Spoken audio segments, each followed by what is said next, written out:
ngayon'y naghahayag ng mabuting balita.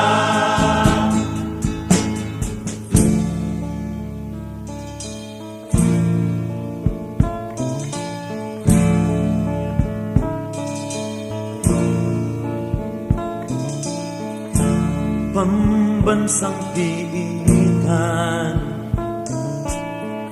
buok na aming kinasadlakan, nang dahil sa kasalanan sa Diyos sa